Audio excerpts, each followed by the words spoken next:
Is there a difference between a stiff muscle and a tight muscle?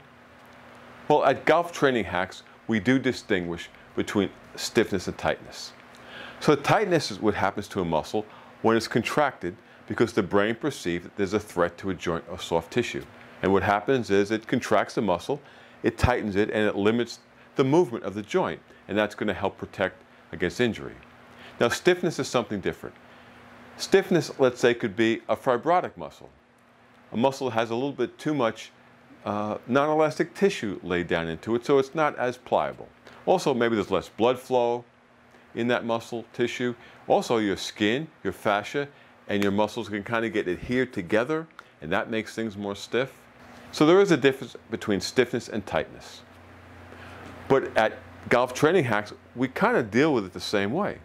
We deal with stiffness and tightness, soreness, trigger points, with deep diaphragmatic breathing patterns, pressure on the muscle, and isometric contractions. Those three things really make it very effective in releasing the stiffness and tightness or soreness or trigger points.